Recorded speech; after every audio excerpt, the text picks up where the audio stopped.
The beauty of the millennial generation is, in my view, the millennials aren't that different. It's just that they actually physically ask the questions that everyone else is thinking about but wouldn't dare ask because they don't think it's within the remit of what they should be doing at work. Whereas the millennials take the perspective, this is a question that needs asking, full stop. And that's why there is that fundamental problem. In terms of the big corporate, and also over my career having worked with a lot of SMEs, the fundamental problem, irrespective of millennials or any group, is that big corporates, as they get big, people become small cogs in very big machines. It all becomes impersonal. And as a result of that, many people just say, I'm not connecting with the purpose of this organisation. What is it doing for me? How am I adding value? And the point is that in terms of the millennials, because they attach even more importance to that element of their lives, therefore, if the organisation doesn't get it right, the penalties are even greater. So as a result of that, I think the millennial generation is great because to some degree, it's holding leaders in organisations to account. Because if you look across organisations, fundamentally, if we look at the engagement figures, most organisations, less than 20% of employees are engaged, basically care. So if we've got 70 to 80% who really don't care about what the outcome is, that isn't just millennials, that's everybody, because the leaders in the organisation are not establishing that basic purpose. They're failing to do the two critical things that all leaders have to do. One, get the best from people. Two, focus that on to what delivers success for the organisation. And around the world, irrespective of sector, irrespective of age, irrespective of what the organisation does, the list has always been pretty much the same. This person develops me. This person shows how I fit in with the big picture. This person trusts me. This person asks me for my opinion. This person helps me grow and develop. This person understands I make genuine mistakes sometimes. And all of those things seem to be consistent. The issue is that leaders are not delivering those things effectively. And going to the earlier point, an employee's decision to give high performance is 60% rational and 40% emotional. What that means is, one, as a leader or an organisation, you have to explain the sensible reason for doing why we're asking you to do it. And then the other part is, we have to give you the what's in it for me. I mean, let me give you a quote that people might find interesting. Pleasure in the job puts perfection in the work. Now, think of that as an insight from a leading thinker into employee engagement. And does anyone in the room know who might have said that? Pleasure in the job puts perfection in the work? Most people come up with Richard Branson or Steve Jobs.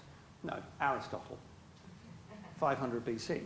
The analysis being that actually what's in here, what we as human beings want from our lives and our work experience, hasn't actually changed that much. They're doing things that they think now are right for me, whereas an older person, I can think of an example from UBS, somebody who was very senior, 45, was called back from their holiday because the bank wanted something done. They did it, they didn't question it, but I tell you what, it did not enhance the relationship with the institution, and that person left within the year. So the millennials are not tolerating it, they're just saying, this is what I expect. This is about me as a person. It's not work and life, it's me, work and life. But every other people are actually thinking that. It's about fundamentally respect and trust. And it's about the organisation understanding, which to some degree retail organisations and tech organisations do, that effectively your employees are your first customers. And that if you want to be successful, you have to find out the what tech those industry employees has got want. an appalling record on Well, winning. we won't even Let's go not into go there. we won't go into Silicon Valley to some of the stuff that happens there, exactly, in terms of mental health and all the rest of it. But that the fundamental attitude of the people at the top of organisations about, we are giving you a job, you have to fit in with us, has to change to effectively, we have to sell ourselves to you, which has always happened with the best talent. With the best talent, particularly global talent, organisations have always had to sell themselves to that group. but now they're having to sell themselves to a much wider group and provide an environment where millennials are getting what they want. Going to your initial point, I think, is really, really important about the diversity of thought within organisations. And that if they do not effectively give millennials what they want, and they have a lower number of millennials, it then is an appalling position for the organisation to be in. Because unless you have optimum diversity of thought, particularly, as in your case, reflective of your customer demographic, then you have a major commercial problem. But it's about that. I want to give my best as a human being because that gives me the satisfaction. And can the organisation provide that ability? And I think what is interesting is that often we think about this, for example, within the context of sort of professional level. But I, over the sort of last couple of years, have done some work with a construction company.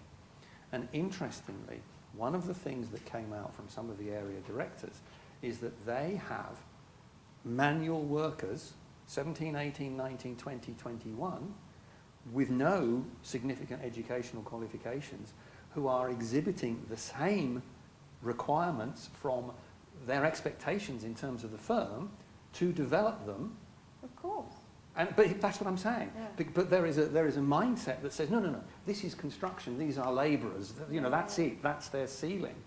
Yeah. But in particular, the millennial generation saying, no, I don't care if I haven't been to university. Yeah. I am more than what I am doing now, and I expect you. And what is interesting, that one of this particular organisation couldn't develop this young sort of 21-year-old labourer who wanted to be better. He went to a competitor and he was promoted into a junior management role within 2 years.